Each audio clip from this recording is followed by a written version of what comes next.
The Chocolate Touch by Patrick Skeen Catley. Illustrations by Margot Apple. Chapter 1. Most of the time, John Midas was a very nice boy. Every now and then, of course, he broke a rule, such as the rule against pretending to be a tiger when his sister, Mary, was supposed to be getting to sleep. Generally speaking, however, he behaved very well. He should have behaved better. He lived in a comfortable house surrounded by a green lawn and wide spreading shade trees that were suitable for climbing. His mother was gentle as well as practical. His father, when he didn't have to hurry to town, spent hours telling John interesting things about baseball, beetles, birds' nests, boats, brigands, and butterflies. John went to school and liked it. His teacher, Miss Plimsoll, was fairly easy to get along with, as long as he did careful work. He had received a new shiny golden trumpet and music lessons as a going-to-school present. Mrs. Quaver, the music teacher, had soon agreed to let him play small parts, a few notes at a time, with the school orchestra. Finally, there was Susan Buttercup, who was in his class. Susan had soft yellow curls, round pink cheeks, blue eyes, and one of the best collections of marbles in the neighborhood. John should have been completely well behaved, but he wasn't. He had one bad fault. He was a pig about candy. Boiled candy, cotton candy, licorice, all sorts, old-fashioned toffee, candied orange and lemon slices, Cracker Jack, jelly beans, fudge, blackcurrant lozenges for ticklish throats, nougat, marrons glacés, acid drops, peppermint sticks, lollipops, marshmallows, and, above all, chocolates. He devoured them all. While other boys and girls spent their money on model airplanes, magazines, skipping ropes, and pet lizards, John studied the candy counters. All his money went on candy, and all his candy went to himself. He never shared it. John Midas was candy mad. At lunch one Saturday, Mrs. Midas noticed a couple of little red spots on the end of John's nose. "Look," she said to Mr. Midas, "John has spots." Mr. Midas leaned forward to look at them. He gravely shook his head and clicked his tongue. John tried to look too. But it is very difficult to see the end of your own nose without a mirror, unless you happen to be an elephant with a long nose that you can bend double. When John tried to look at the end of his nose, first with one eye and then with the other, and then with both together, all that he could see was a pink blur. Besides, trying to look at something so close made his eyes ache. "I can't see any spots, Mother," John said. "Well, I can," Mr. Midas said. "Just because you don't see a thing doesn't always mean it isn't there. Try feeling the end of your nose with your finger." John rubbed his finger over the tip of his nose. It felt a bit rough. "It may be the measles," Mrs. Midas said anxiously. She placed her hand on John's forehead to feel whether he was warmer than usual. "But I don't think he has a temperature," she decided. "I suspect John has been eating too much candy again," Mr. Midas said. "Have you been eating candy this morning, John?" "Some," John admitted.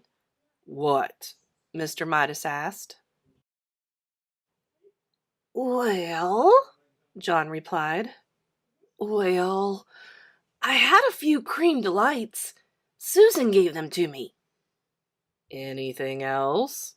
Mr. Midas asked. "A little toffee crunch," John said.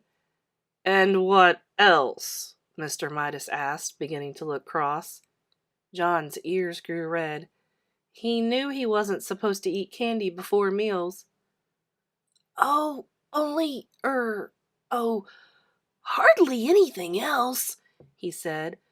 "John," Mr. Midas said, and his son recognized the tone. It meant that John had to tell everything. It turned out that John had been around to see most of his friends, and had managed to get candy from nearly all of them. The list he recited was a long one.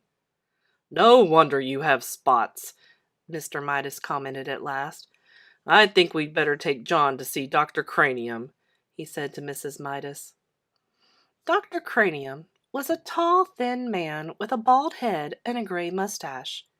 He looked through his glasses at John and said, "Hmm, he eats a lot of candy," Mr. Midas said. "He hasn't been eating his meals properly," Mrs. Midas said. "That's just what I thought," Dr. Cranium said. "I can tell by looking at him that he eats much too much candy." The doctor shone a little electric light into John's right ear.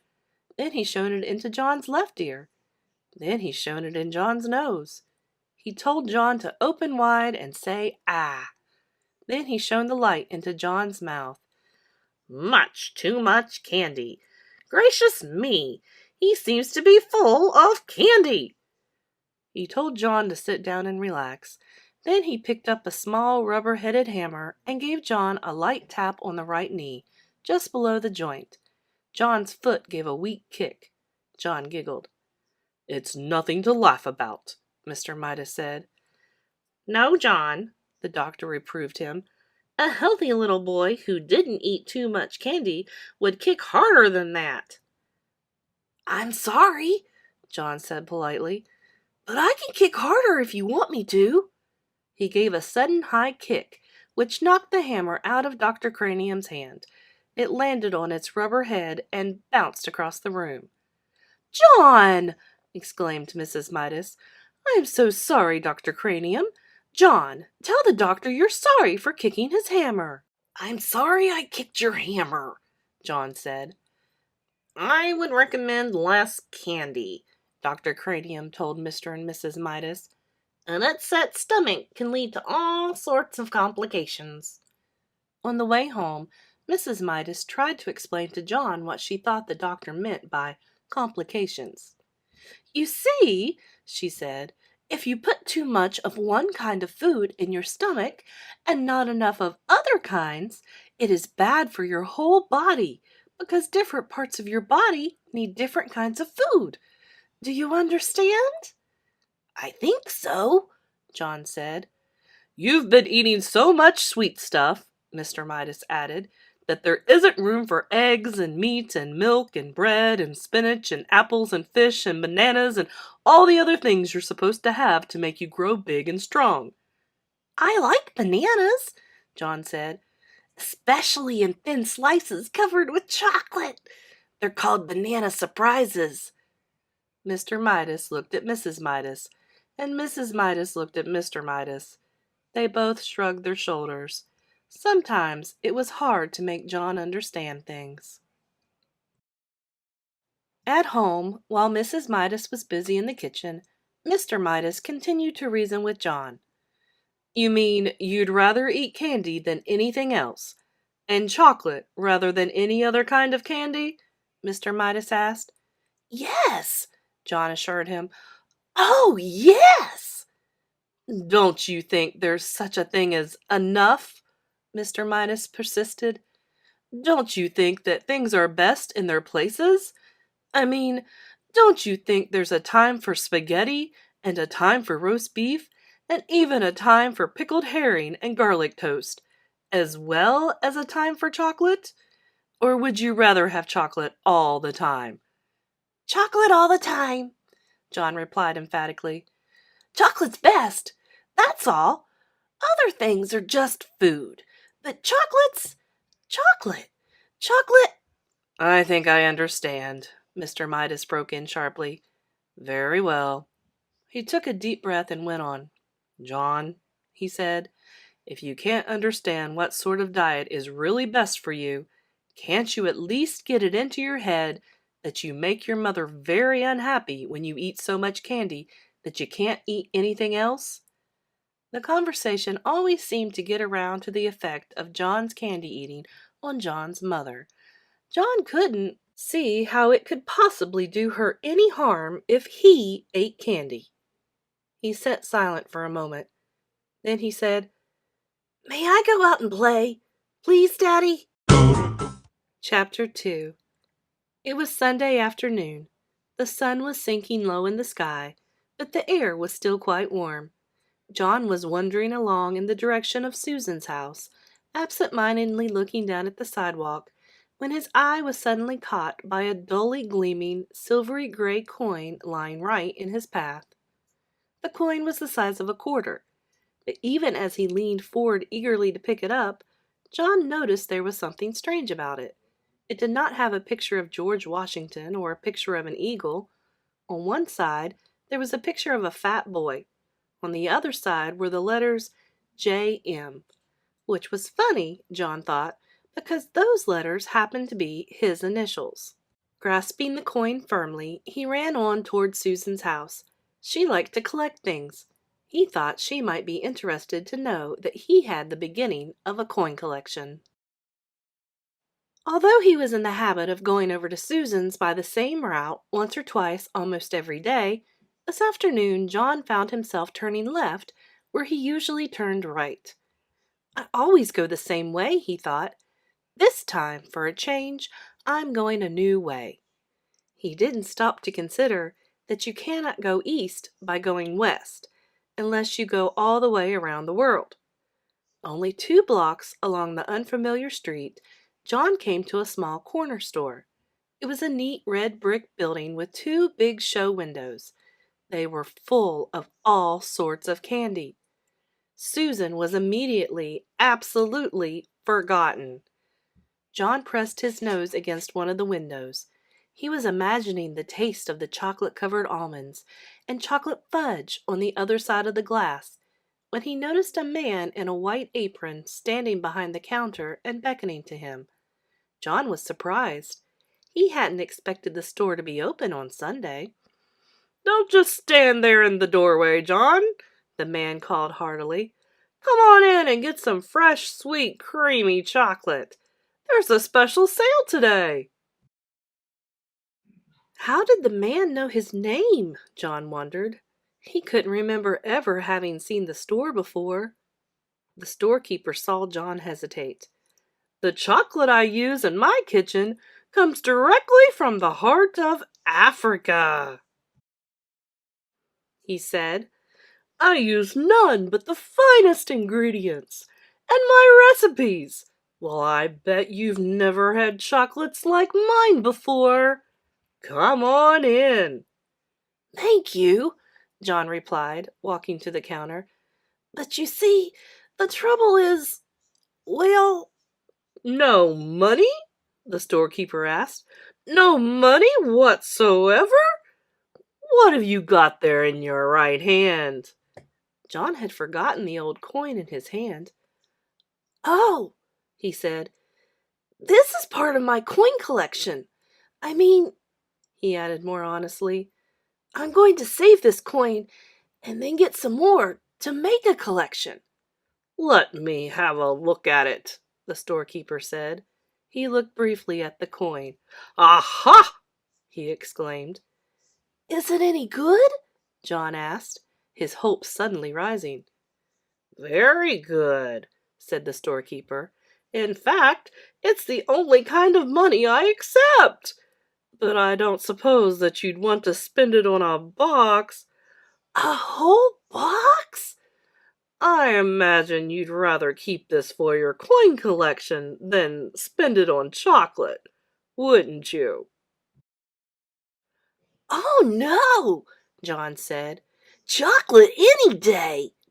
"Go ahead, then. Help yourself," the storekeeper said, pointing to a heavily laden show table piled high with large cellophane-wrapped candy boxes, all exactly alike. "You mean I can have one of these?" John asked, his eyes round with surprise. The candy boxes were as big as the ones his father always brought home at Christmas time. "Just help yourself," the storekeeper assured him. "That is, unless you think it might be better to ask your mother first." "She wouldn't mind," John said hastily, and blushed. The storekeeper winked knowingly. "I'm sure she won't," he agreed. "Not in the long run, anyway." John tucked one of the large boxes under his arm, declined the storekeeper's offer to wrap it as a gift, thanked him, and hurried out of the store before there could be any question of anyone's changing his mind. The storekeeper smiled as he watched his customer hurrying away down the street. John decided that it might be sensible to enter his house quietly by way of the kitchen. With the large candy box hidden behind him, he let himself in by the back door and crept up the kitchen stairway on tiptoe toward his own room on the top floor. Just as he was about to round the corner on the second floor to continue his way upstairs, he had to stop for a moment while his father walked by, coming along the hall from the bedroom telephone. "That was Mrs. Buttercup on the phone," Mr. Midas called to Mrs. Midas as he walked down the front stairs. "She said she was sorry John hadn't been able to get over to play with Susan this afternoon, but it was a good thing in a way, she thought, because Susan's already so excited about her birthday party tomorrow. I wonder where John can have got to." As soon as the second floor was quiet again, and John knew there was no danger that his candy box would be seen, he hurried silently up to his bedroom, pushed open the door, and slid the box under the bed. Then he walked heavily down to the living room. "Well, there you are," said Mrs. Midas. "We couldn't imagine where you had been. What have you been doing?" "Oh, just sort of playing around," John said. John usually took a long time to put his things away and undress and bathe and get ready for bed, for he thought sleeping was a waste of time. But this evening he started yawning long before his usual bedtime.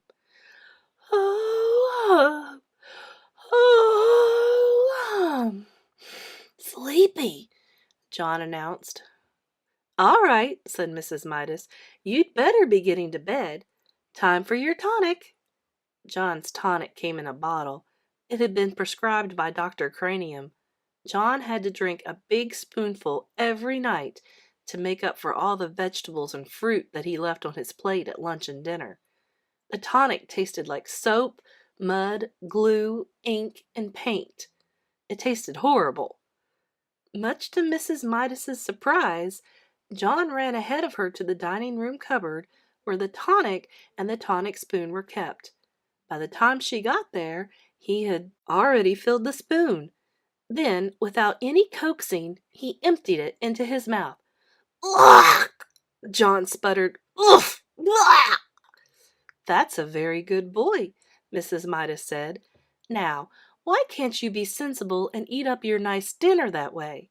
If you'd only stop eating so much candy, you'd be able to eat your meals properly and you wouldn't need to take the tonic." Soon John was scrubbed and in his pajamas and in bed, ready to be tucked in for the night. Mrs. Midas sat on the bed and stroked his forehead for a moment. Then she leaned forward and kissed his cheek. John pretended that he was very sleepy, shut his eyes, and began breathing deeply. When Mrs. Midas rejoined Mr. Midas in the living room, she said, "I've never known John to be so good about going to bed before. He went to sleep in no time." A few seconds after the bedroom door had closed behind his mother, John leaped to the floor, got down on his hands and knees, and felt under the bed for the candy box. He soon had it on the pillow and set to work unfastening it. First, he took off the thin outer sheet of cellophane. Then he lifted off the lid. Then he removed a sheet of cardboard. Then he pulled off a square of heavy tin foil. Then he took out a layer of shredded paper. As the wrappings piled up around him, John became rather anxious. At last, he came to a small central ball of cotton batting, and there, right in the middle, was a little golden ball. He picked at the ball with his fingernail and peeled away the gold paper, revealing a tiny piece of plain chocolate. It was the only piece of chocolate in the whole box. Deeply disappointed, John nevertheless put it into his mouth. He had never tasted a chocolate quite like it. It was the most chocolatey chocolate he had ever encountered. Chapter 3. The birds were chirping in the tree outside John's window, and the sky beyond was deep blue. The bedroom door opened a few inches. "Hey, Sleepy," Mrs. Midas called. "Everyone else is up." John put on his bathrobe and slippers and ambled to the bathroom. His sister, Mary, was still brushing her teeth, and he had to wait until she finished. "Come on, Mary," he said a little crossly. "Don't take all morning." "Here you are," Mary said, handing him the toothpaste tube. While Mary soaped her face, John squeezed a little of the toothpaste onto his brush. The paste was pink. John made a face at his toothbrush. It didn't seem fair that he should have to brush his teeth with stuff that tasted just like his tonic. "A stinky taste," he called it. John opened his mouth and pushed in the end of the toothbrush. As soon as it touched his front teeth, he noticed a delicious sweetness in his mouth, a taste of the best kind of chocolate. He pushed the brush to and fro, and the taste seemed to grow stronger. He removed the brush. The bristles were brown. "What kind of toothpaste is this?" John asked. Mary was drying her face. "The same kind," she answered. "It says on the tube." "Blancodent," John read. It was the same kind they had always had. "Why is it chocolate flavored this time?" he asked. "Boy, it's good." "Silly," Mary said. "Course it isn't chocolate." She hung up her towel and swished out of the bathroom. John squeezed some more toothpaste onto his brush and continued to brush his teeth. Chocolate again! It was marvelous. Rich, sweet, smooth chocolate. Chocolatey chocolate, like the single piece of chocolate from the box the night before. There seemed to be no further need for the toothbrush, so John rinsed it and hung it up. He squeezed out another bit of toothpaste onto a fingertip this time. He put his finger in his mouth and ate the toothpaste off. When he took his finger out again, it was stained chocolate brown. John wasted no more time. He put the end of the toothpaste tube into his mouth and emptied the paste onto his tongue. It squeezed out like thick, creamy chocolate. Mary looked into the bathroom. "Hey, what are you doing?" she demanded. "Yummy," was all John said. John and Mary were a little late getting to the dining room, and Mr. Midas was already on the way to his train when they sat down at the breakfast table. "John ate up all the toothpaste," Mary told their mother. "Oh, you sneak," John whispered. "Well, you did," Mary reminded him. "And that's a waste. Isn't it a waste, Mother, to eat up all the toothpaste in one day?" Mrs. Midas was serving their orange juice. "Mary, really," she said. "I'm sure John was only joking. He must have been pretending to eat the toothpaste." "No, he wasn't," Mary insisted. "I was watching, and I saw him squeeze it right into his mouth. He said it was chocolate." "Oh, dear," protested Mrs. Midas. "Chocolate again? Now I know it was just a joke. He just wished it were chocolate, Mary. Come now, drink up your orange juice, both of you. Your bacon and eggs will be ready in a minute." As Mrs. Midas left the room, John took up his glass of orange juice and put it to his lips. As soon as he tilted it and the liquid began to flow into his mouth, a happy look came into his eyes. "Boy, that's good," he said at last, lowering the empty glass. "Chocolate juice." Mary looked at John. Then she looked at her glass of orange juice. It was a bright orange color. She tasted it. It tasted like orange to her. "It is not chocolate juice," she said. "It's orange juice. Orange juice is good for you." "Yes, John," Mrs. Midas said, hearing the last few words as she carried in the tray of bacon and eggs. "You must drink your—" She caught sight of John's empty glass. "John," she said. You good boy! That's the first time in ages you've finished your orange juice without having to be told." "It tasted of chocolate," John explained. "All right," Mrs. Midas said. "Very funny. But don't tease Mary too much. Remember, Mary's younger than you are." John silently picked up his fork and sliced the yolk of his fried egg. The yellow broke over the white, and he shivered as he watched it, as he always did. "I can't eat this," he told his mother. "Of course you can," Mrs. Midas said. "You drank your orange juice. Try to eat your bacon and egg." John scraped up a small piece of egg and put it into his mouth. It immediately became chocolate. Chocolate white and chocolate yolk. Both lovely, lovely chocolate. "Mmm," John mumbled. "Chocolate egg!" In almost no time he had finished every scrap of egg on his plate. Then he tried the bacon. The bacon turned to chocolate too. John had never before enjoyed his breakfast so much. After the orange juice that had turned to chocolate juice in his mouth, and the fried bacon and egg that had turned to fried chocolate, he ate 2 slices of chocolate toast with chocolate butter and chocolate marmalade, washed down with a glass of chocolate milk. "I'm very pleased with you this morning," Mrs. Midas said, as she helped John on with his coat. "If you promise to eat your lunch at school as well as you ate your breakfast, I'll give you a dime to buy some chocolates with." "Oh, that's all right," John said. "I don't think I'll need it." Mrs. Midas looked puzzled as she waved goodbye. Chapter 4. John had the bad habit of chewing things when he was thinking hard. This morning he had several things to think about. What had made the toothpaste taste like chocolate? What had made the orange juice taste like chocolate? What had made the bacon and egg taste like chocolate? What had made the toast and butter and marmalade taste like chocolate? Each one of these things had felt the way it had always felt before. The toothpaste had been soft and pasty. The bacon had been hot, crisp, and oily. The toast had been crunchy, and the marmalade sticky and lumpy. But everything had tasted like the chocolate he had eaten in bed last night. John put a gloved thumb in his mouth and thoughtfully chewed. His mother had frequently pointed out to him that chewing his gloves made little holes that let in the cold air. But he chewed them just the same when he was thinking hard. This time he noticed something very queer about the thumb of his glove. Instead of tasting leathery, it tasted like chocolate. John pulled his thumb out of his mouth.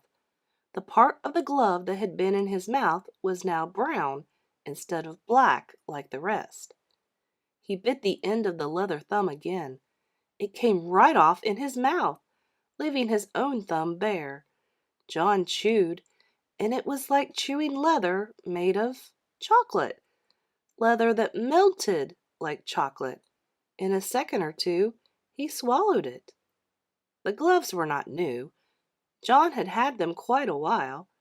He couldn't understand why he had never thought of eating them before. He tried to tear off one of the fingers, but the leather was too strong for him. He put it into his mouth, and it immediately turned into chocolate. Then he was able to break it off easily. He popped it into his mouth and chewed it up and swallowed it. It was delicious. Walking along devouring his glove, John did not notice one of his schoolfellows, Spider Wilson, until he heard his voice. "John's gone crazy! John's gone crazy!" Spider yelled. Then he turned to John. "Don't they feed you where you live?" he sneered. Spider was in the grade just above John's and was one of the meanest and slyest boys in the whole school. John gulped down a large piece of the second glove's palm and looked pleased. "What's the matter?" Spider demanded. "Do your people make you eat leather?" "This is special leather," John replied. He licked his lips and sighed contentedly. "It turns into chocolate as soon as you put it into your mouth. Look!" John bit off the glove's little finger and took it out of his mouth. Now it's chocolate." He put it back into his mouth and gulped it down. "Give me a piece," Spider said. "Why should I?" John wanted to know. "They're my gloves." "Hand over a piece," Spider said. "Do I eat your gloves?" John asked reasonably, his mouth full of chocolate. "Why should you eat mine?" "Those aren't real gloves," Spider said. "Whenever one person has candy, he has to share it with the others. That's the club rule." "What club?" John asked. "Never mind what club," Spider said. "But you'd better let me have some of that chocolate." Without waiting longer, Spider snatched what was left of the second glove. John was too surprised to resist, and he didn't want to anyhow. He had a feeling that he'd had enough chocolate for a while. He was getting a bit thirsty. Spider ran only a little way ahead. When he saw that John wasn't going to fight to get the glove back, he started to eat his prize. He stuffed the leather into his mouth and took a big bite. Spider stopped short in his tracks. He frowned and bit deep into the leather again. Disgusting! It tasted worse than just leather. It tasted like leather with which a boy had made mud pies and snowballs and patted old dogs. John thought perhaps he might be getting late for school, so he started running. He left Spider Wilson spitting the soggy remains of the glove into the gutter. Still giggling to himself about the defeat of the enemy, John walked between the great stone pillars at the entrance to the school grounds. He had gone no more than halfway to the main building when he heard Susan Buttercup calling him. She was standing near the jungle gym with some of her friends. "I've got something to show you, John," she shouted. As she came running to meet him, he could see that she was waving something in her hand that flashed as it caught the rays of the sun. It was a silver dollar. "It's a birthday present," she explained, showing him the dollar. "Isn't it beautiful?" The sight of such wealth made John forget the triumphs of his own day. "It's a good present," he said. "Are you sure it's made of silver, though? I once got a whole bag of gold coins in a Christmas stocking. Only they were chocolate coins covered with gold paper." "Of course it's real, silly," Susan said. "My daddy said so. You can feel it if you don't believe me." She handed him the coin. John looked at the coin suspiciously. "All right," Susan said. "Bite it if you think it isn't real. Go on, bite it." John felt rather silly. "I can see it's real now," he said. "I don't have to bite it." "But I want you to," Susan insisted. "You weren't sure. Well, make sure. That's what they always do on television. When a cowboy wants to make sure a dollar's real, he bites it." John put the dollar about halfway into his mouth and reluctantly bit it. His teeth went right through the coin. The part that had passed between his lips was hard, but sweet chocolate. Susan could hardly believe her eyes. She had given John a complete circle of silver. He sadly handed back a crescent. John didn't know what to say. Susan couldn't speak. Tears trickled down her cheeks like rain down a window pane. She looked at the piece of dollar in her hand.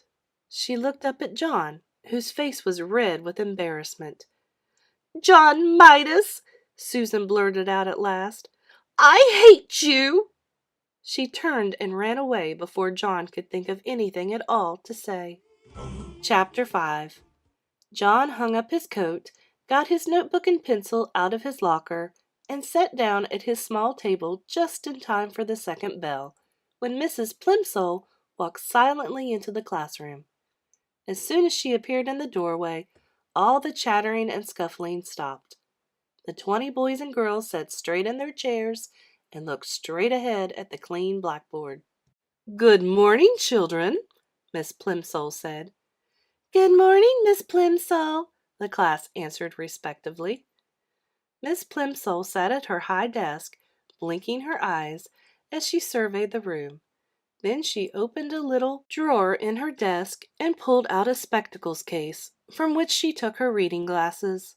She removed her long-distance glasses, put on her short-distance glasses, snapped shut the spectacles case, replaced it in the drawer, shut the drawer, tilted her head forward so that she could look over the glasses on her nose, and said, "This morning, children, we are going to have an important test." There were some groans and a few ahs and ahs. Miss Plimsoll lifted up one of her hands and silence was restored instantly. "No complaining, please," she said sternly.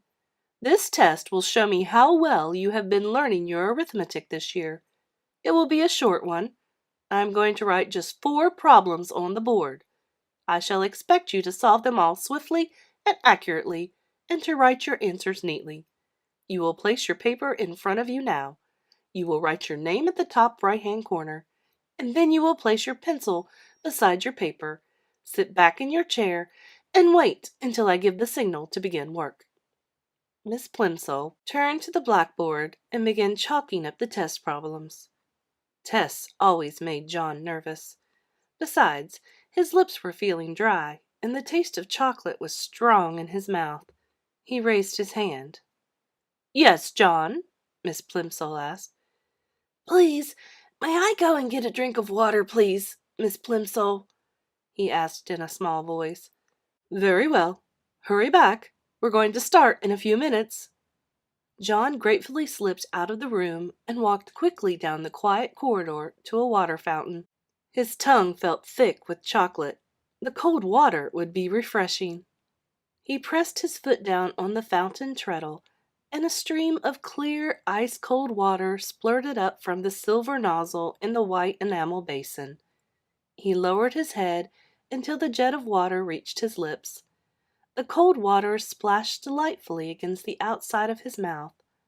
He opened his lips. As soon as the water gushed in, it turned into ice-cold chocolate water, thin and sweet. Quickly stopping the flow, John looked with dismay at the shallow puddle that had formed and was now draining away in the basin of the fountain. He hurried to another fountain on the second floor of the building, but there the same thing happened. The clear, ice-cold water turned to liquid chocolate in his mouth. When John finally got back to his classroom, all the other pupils were bent over their tables, busily scratching away.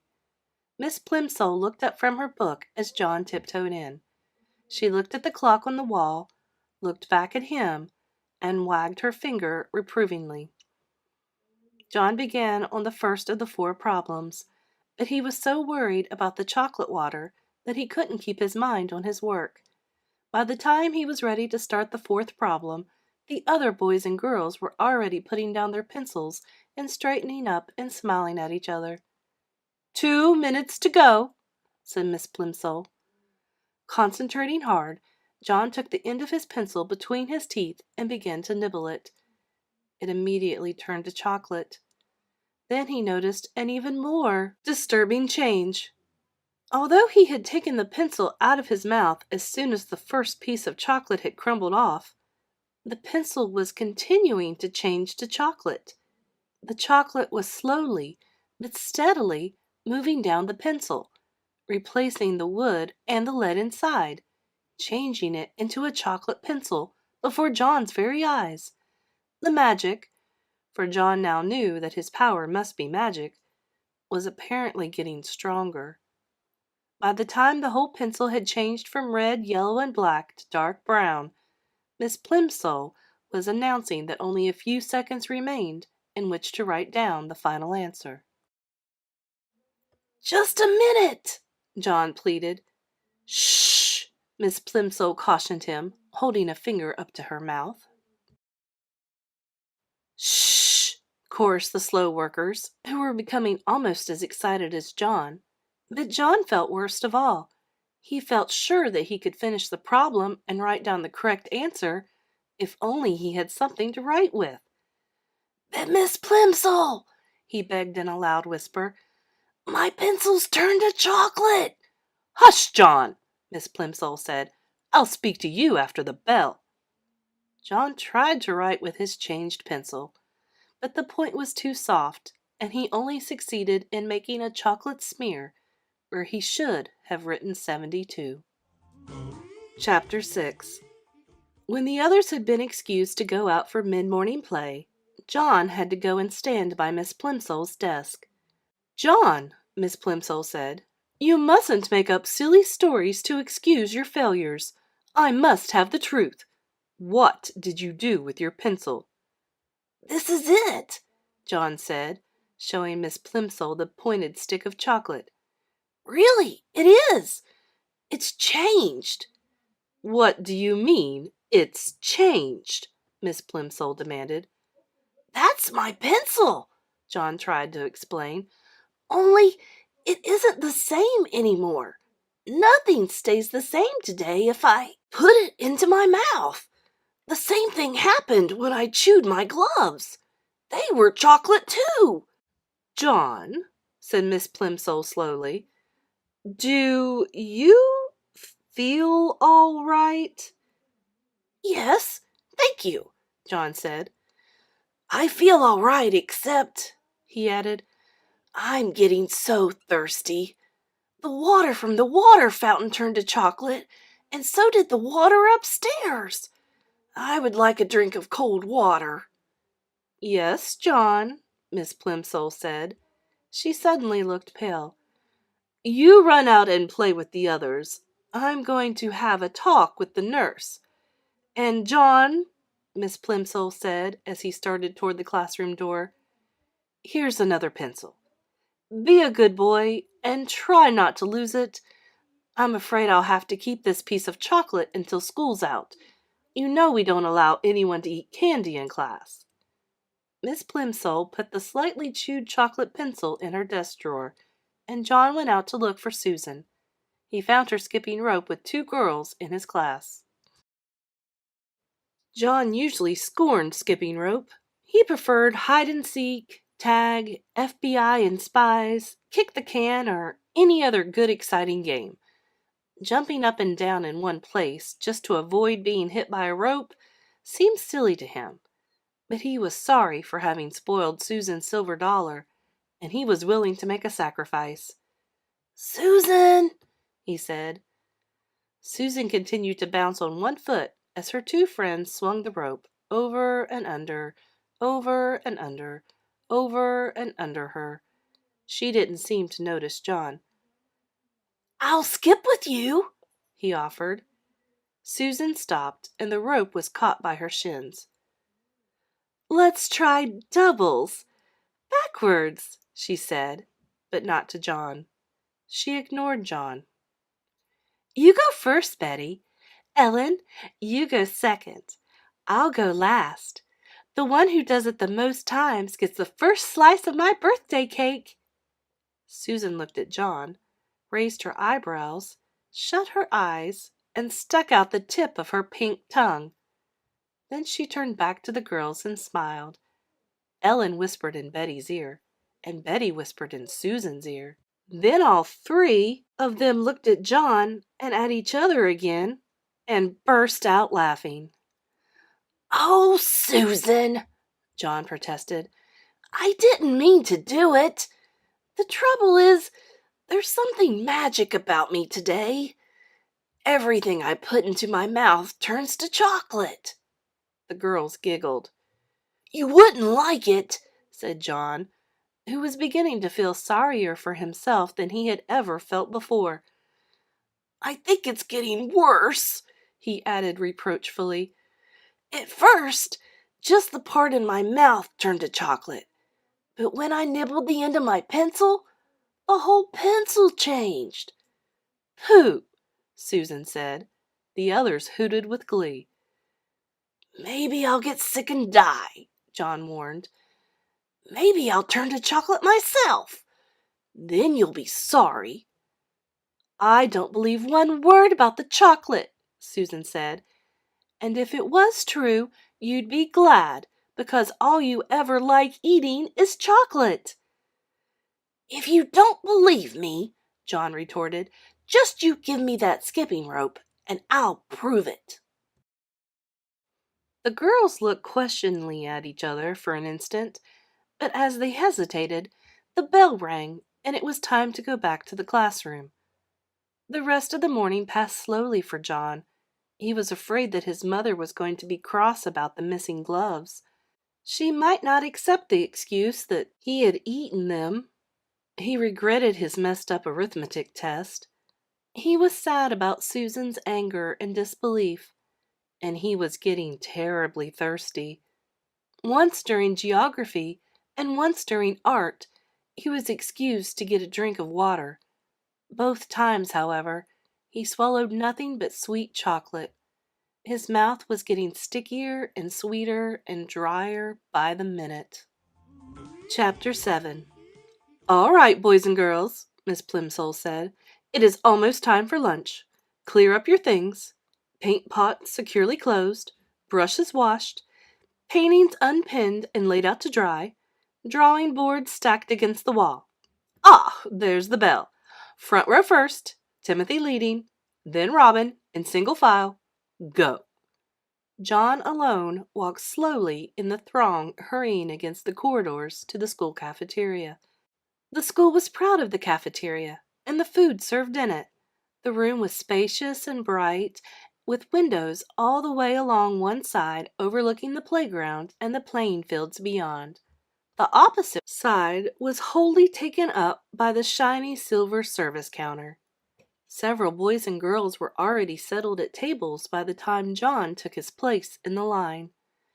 Enviously, John noticed a boy at a nearby table suck at straws dipped in a milk bottle that was dull with frost. John could imagine the refreshing taste of cold, creamy milk. At another table, a group of girls were eating fat red cherries. John could almost feel the firm fruit on his tongue and the pleasure of biting through the tart, juicy pulp. The cherries must taste good. They must be thirst-quenching. John unhappily took a tray from the pile and slid it along the rails in front of the top of the counter. He put a paper napkin, a glass, and a gleaming spoon, a knife, and a fork on the tray. It seemed hardly worth the while, but he felt that he might as well try the food and drink. "Perhaps if I eat a different way, without letting anything touch my lips," he muttered, "my lunch won't all change to chocolate." He was not very hopeful. "What?" asked the boy standing next to him. "Nothing," John said. "I thought I heard you say something about chocolate," the boy said. "I hope this is the day for chocolate cream pie," he added. "That'd be super." On chocolate cream pie days of the past, John had been known to skip the main course so that he might spend all his lunch money on dessert. The thought of 4 pieces of chocolate cream pie now suddenly made his stomach feel as though he were on a roller coaster, an uneasy, flibberty-gibberty sensation. John shuddered. "Okay," he commented, wrinkling up his nose. The other boy shrugged his shoulders and started to choose his meal. John took a plate of cold chicken and ham, potato chips, and a crisp, moist lettuce and tomato salad. The white of the chicken, the pink of the ham, the gold of the potatoes, the pale green of the lettuce, and the red of the tomato looked delicious. He also took a half pint of milk, a thick crusted whole wheat roll, and a cool pat of butter, a tumbler of water with ice cubes clinking against the glass, and a dish of fresh fruit, slices of orange and grapefruit and bananas and grapes. John's tray was loaded with just the sort of meal his mother was always trying to persuade him to eat. Until today, John had always thought it was pretty dull to eat sensible things when there were sweeter food and drink to be had. Today, however, the sensible things looked most appetizing, and his mouth began to water in its new, sticky way. John paid for the lunch with the money his mother had given him, went to an empty table, and sat down. His fingers trembling slightly with eagerness, he cut a slice of lettuce. His fork went through the leaves with a promising crunch.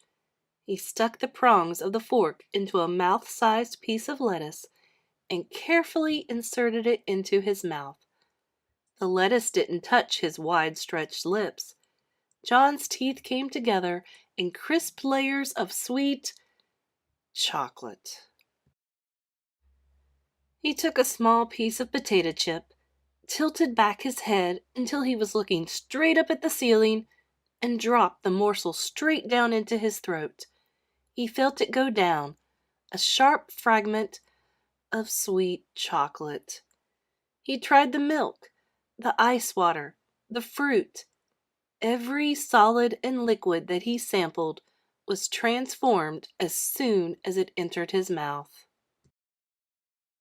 Then he became aware of a shocking novelty that he hadn't noticed at breakfast. At the rim of each glass there was a small semicircle of opaque brown. The bowl of his spoon and the prongs of his fork had become brown. As John watched, horrified, the areas of magic chocolate slowly spread until at last the glasses and cutlery were all solid chocolate. The trouble was unquestionably growing worse. John's scalp tightened with fear. "What am I going to do?" he asked himself miserably. "Oh dear! Oh dear! What is going to happen to me?" Leaving his tray of chocolate food and drink and utensils, John stumbled away from the cafeteria and out to the playground. Chapter 8. English class passed without incident. Miss Plimsoll distributed word lists for her pupils to take home. "The more words you know," she explained as always, "the more exactly you can think." There were some difficult new words, John noticed.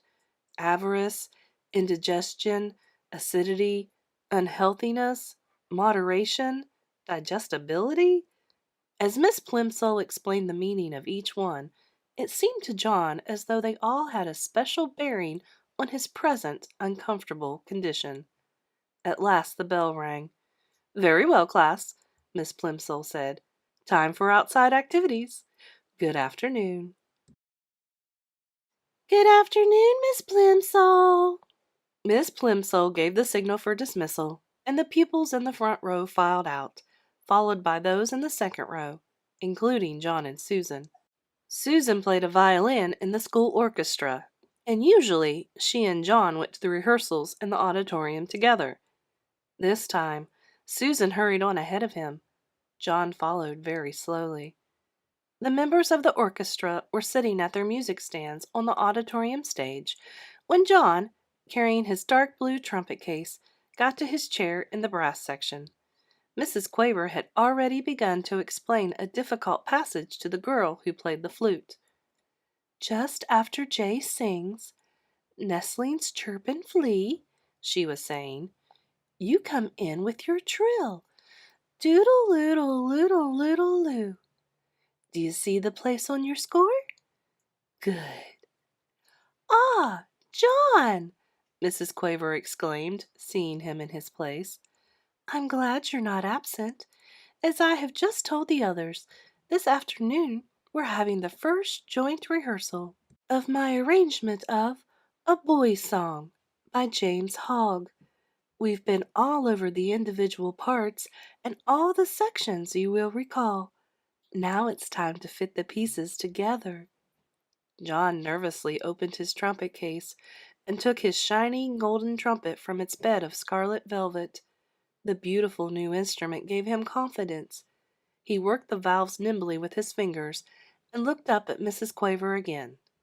"Now, John," she said, "tell me when your little solo begins."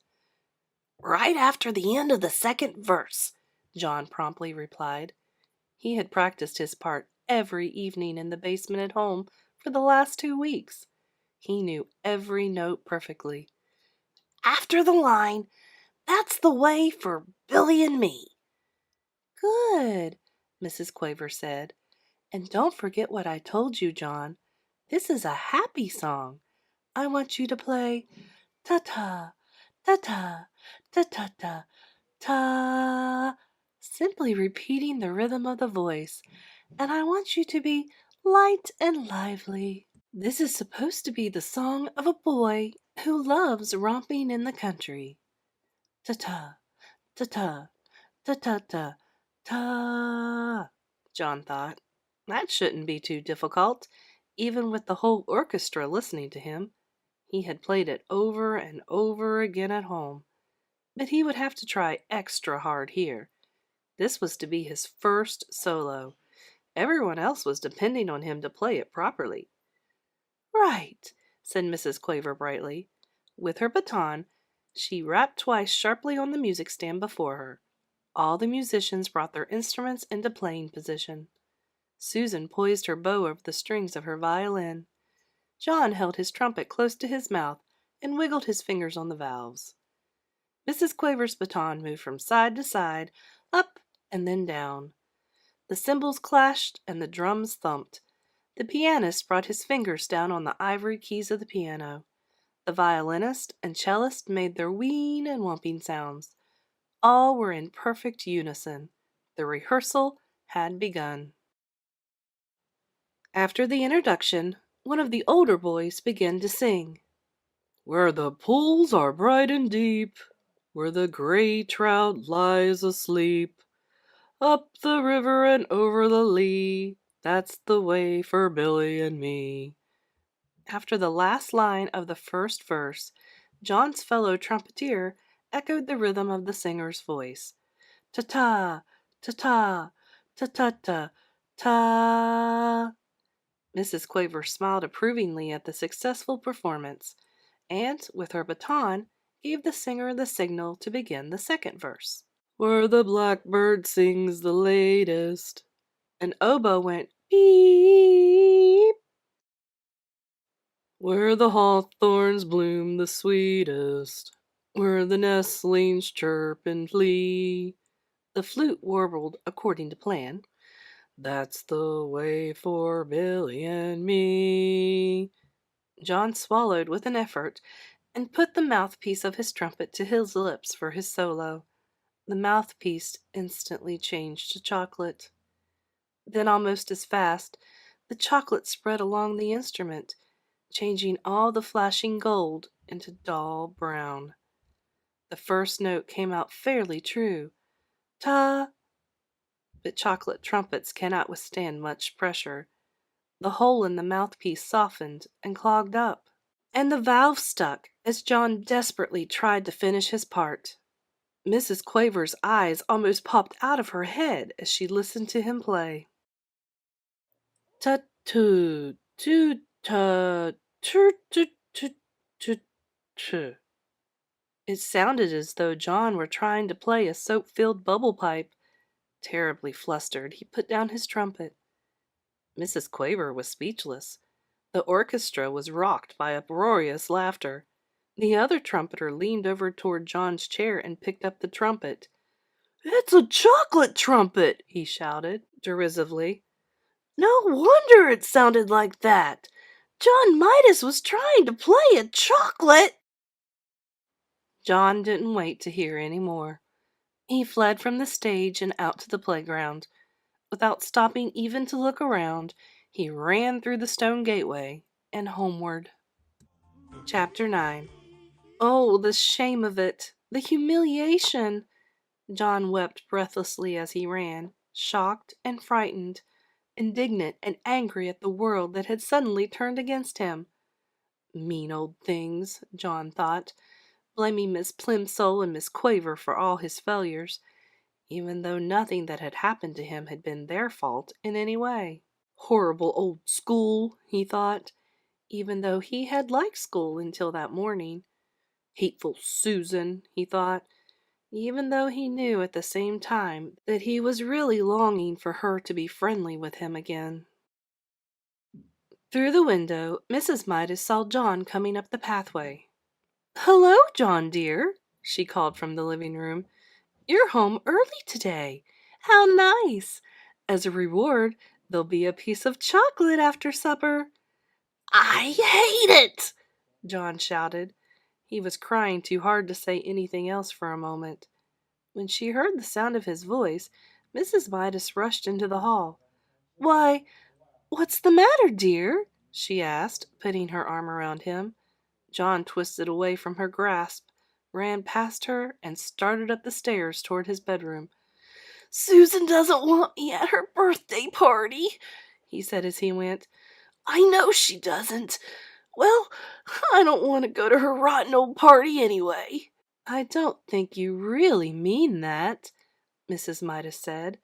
"Besides," she added, and John was halted by the softness of her voice, "Mrs. Buttercup just telephoned to say she was going to drive over herself at 4 o'clock to pick you up." "She did?"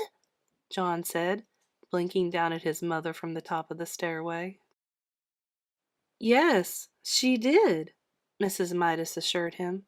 "So you'd better hurry and get yourself washed and brushed. Your party clothes are laid out on your bed. There were games on the Buttercup's lawn while it was still warm enough outside. Later the party supper, including the birthday cake, was going to be served indoors, and there would be a magician and a short movie." John joined in the blind man's buff, and grandmother's footsteps, and fox and geese, and soon he became more cheerful. He even temporarily forgot about chocolate. Susan looked very pretty. Her yellow curls had been brushed so hard that they looked silkier than ever. She was wearing a big blue ribbon the same color as her eyes. Her cheeks were flushed with excitement, a deeper pink than her new party dress. On her feet were dainty little white socks and white shoes with straps that buttoned. Between games, Susan smiled at John and said, "I'm glad you came." They seemed to be on good terms again. Then Mr. Buttercup approached, bringing a bucket of water from the garage. He set it down in the middle of the lawn without spilling a single drop. "We're going to duck for apples," Susan whispered to John. "The boys against the girls. You can be captain of the boys' team." The two teams lined up for the race, Susan leading the girls and John the boys. "The idea is this," Mr. Buttercup explained. "When I say go—" "Not yet, John. Susan and John will run to the bucket. There are 12 apples floating in the bucket and 12 people in the race. Using only their teeth, Susan and John will grab their apples and run back to their lines. As soon as they touch the hands of the number 2 runners in their teams, Denny and Duncan, Susan and John will go to the end of their lines, and Denny and Duncan will run to the bucket to duck for apples. Do you all understand the way it's going to work? All right.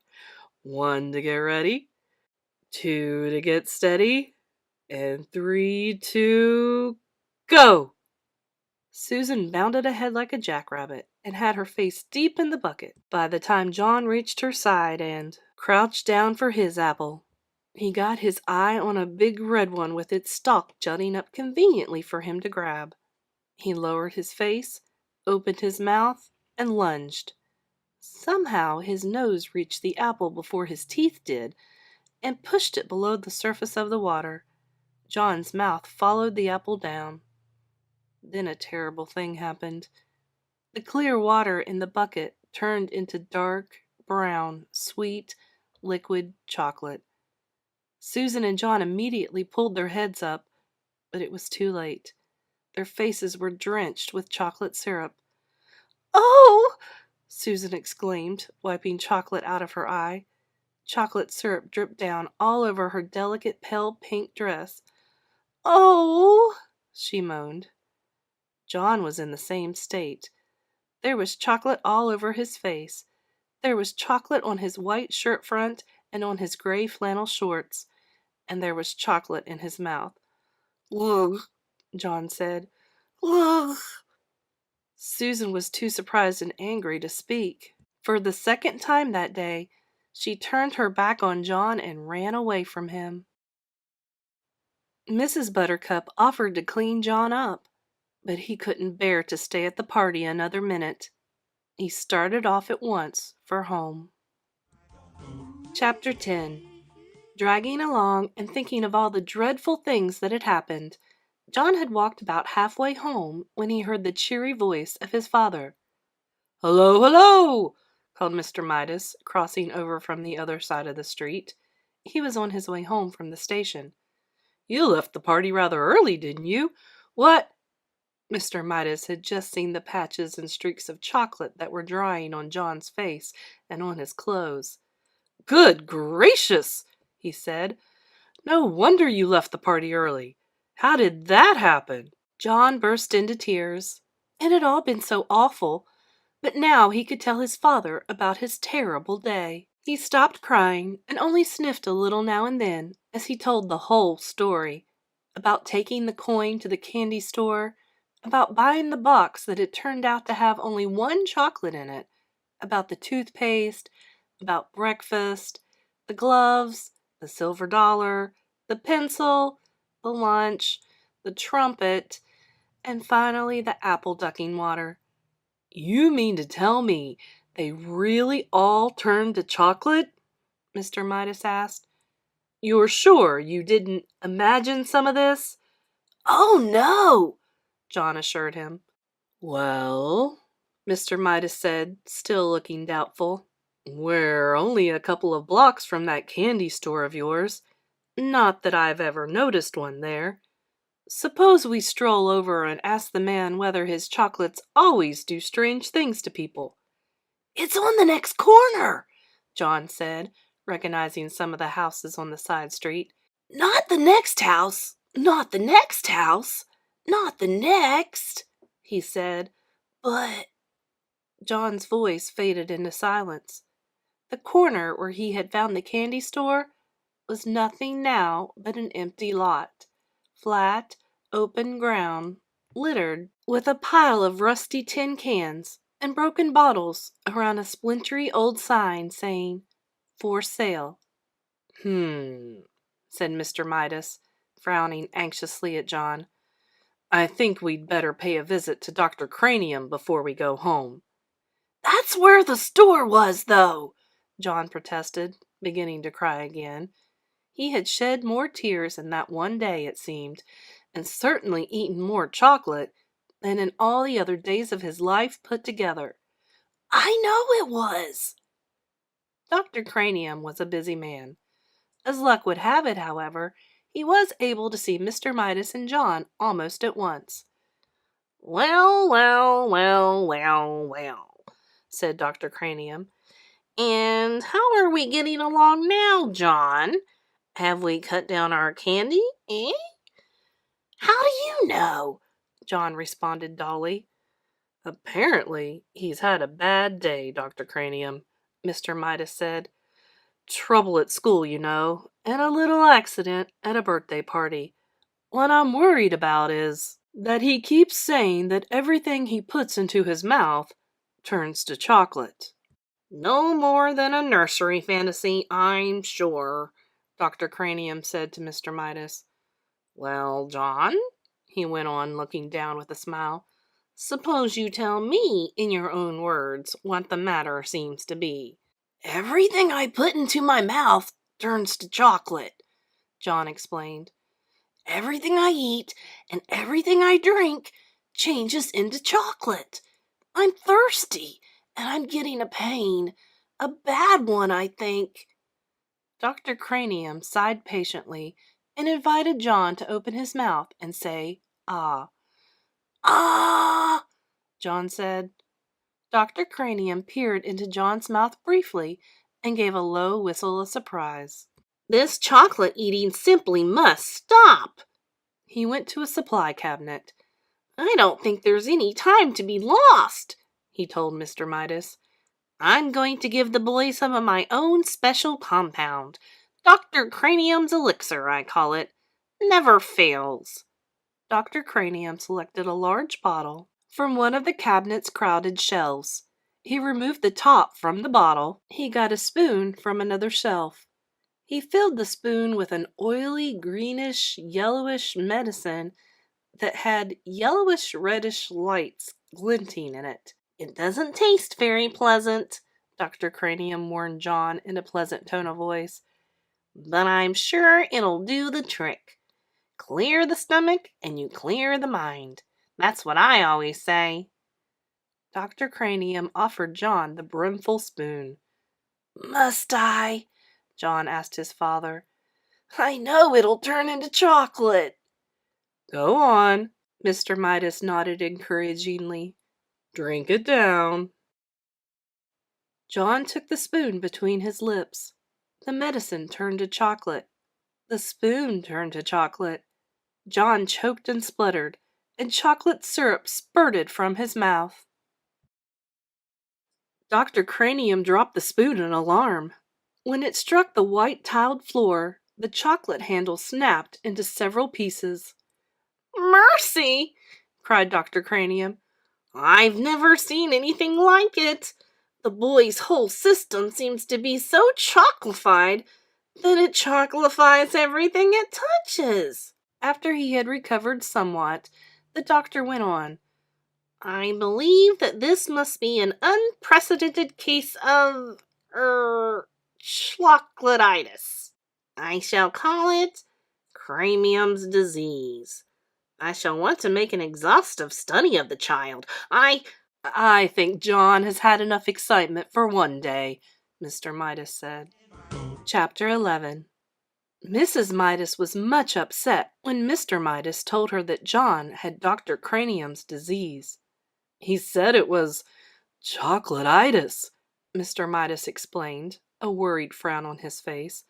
"But he's calling it Cranium's disease, because it was his discovery."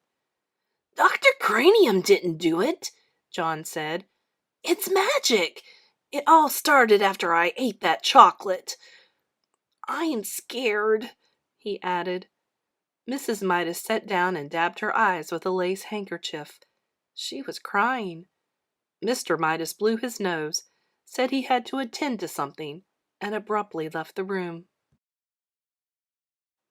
John had been so busy feeling sorry for himself that he had not realized how his mother and father would feel about his chocolate disease.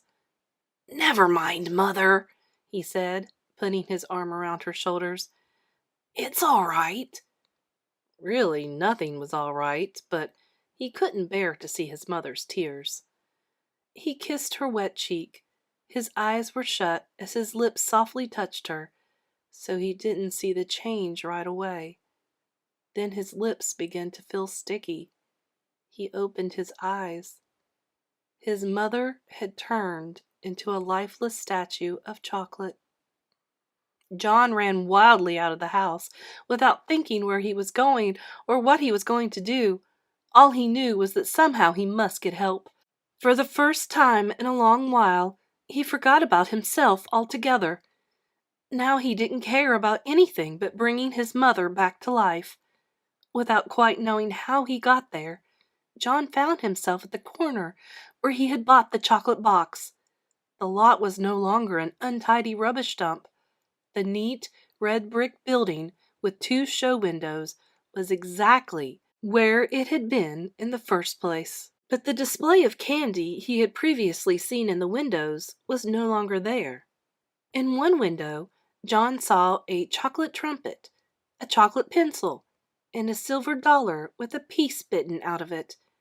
In the other window, he saw a cafeteria tray littered with chocolate utensils and the remains of a chocolate lunch. Clearly this place was the right one. Clearly the proprietor must know a lot about John's hateful chocolate touch. John rushed into the store. The proprietor was standing behind the counter, carefully polishing something small and round and flat and silver. "I was just thinking of you," he said. John had no time to waste on pleasantries. "Remember the old coin I found and gave you, and you gave me a magic chocolate?" he demanded. Without waiting for a reply, he babbled on. "I ate it, and it made everything that touches my mouth turn to chocolate, and I kissed my mother, and now she's chocolate, and I've got to change her back." "Easy now," murmured the storekeeper. "Calm yourself." There was an expression of satisfaction in the old man's eyes. "It's all your fault," John declared. "If my mother isn't made better again, I'll fight you till you're dead." "My goodness," the storekeeper exclaimed. "Whose fault did you say?" "Yours," John said. "If you hadn't taken that money, I wouldn't have—" "Now, John," the storekeeper interrupted, "I must insist on honesty. I'm glad to hear that you're thinking about your mother for a change. Unselfishness is important, but honesty is also important. If you'll be truthful, perhaps I can help you." John's ears reddened. It was becoming unmistakably evident to him that he had only himself to blame for all this unhappiness. He looked straight into the storekeeper's eyes.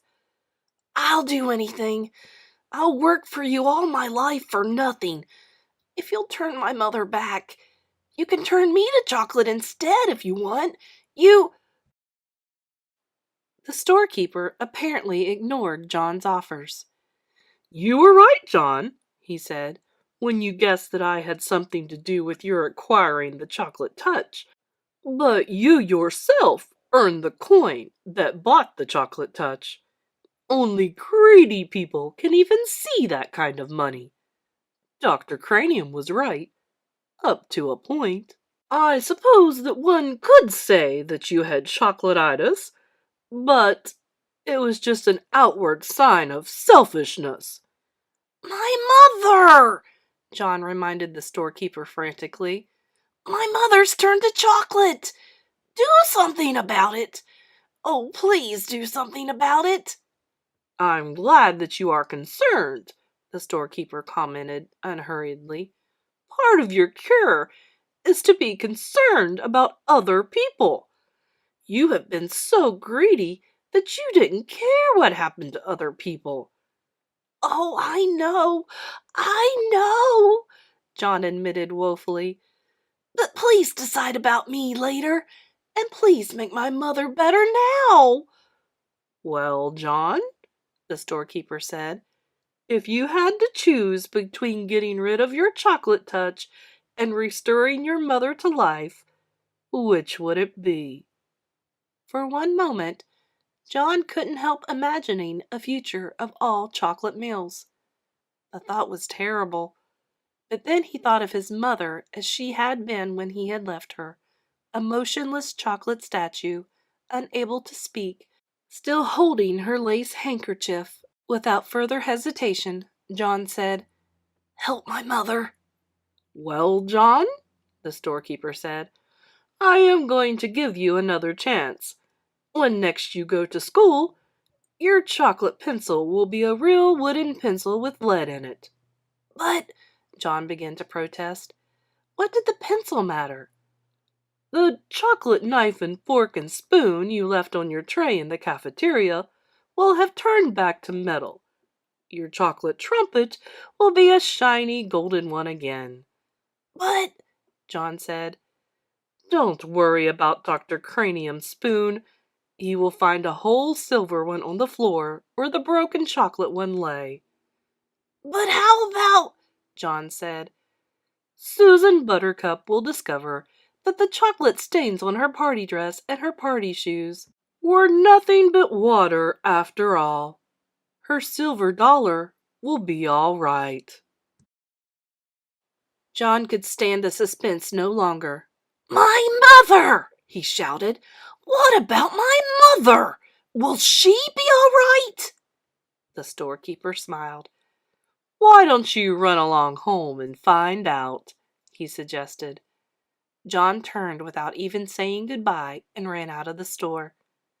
The storekeeper went back to the disc that he had been polishing, a disc the size of a quarter. It had to be polished smooth, ready for a new set of initials in case the need for them should arise. Chapter 12. The front door was open, and John rushed into the living room where he had left his mother. She was not there now, but on the chair was a small, wet lace handkerchief. John ran into the dining room and on to the kitchen. As he came to the kitchen door, he heard the ring of silver against crockery. Then he saw a wonderful sight. His mother arranging the coffee things on a tray. He dashed into the kitchen and flung his arms around his mother's waist, sobbing and laughing with relief and joy.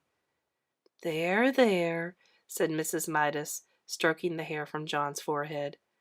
"You've had a very disturbing day, dear, but in a few minutes we're all going to have supper and everything will be fine again. Goodness, I do believe I need some coffee myself. I felt so strange just then in the other room. I really don't know what came over me." The door from the garden opened, and Mr. Midas came in. "Before we settle down," Mrs. Midas said to John, "have a glass of good cold milk. You look so hot." So they didn't know what had happened to her. Well, John thought, he certainly wouldn't scare them by telling them. He watched gratefully as his mother took a frosty blue jug from the refrigerator and poured from it a glass of icy, creamy milk. Trembling with nervousness, John tilted the glass against his open mouth.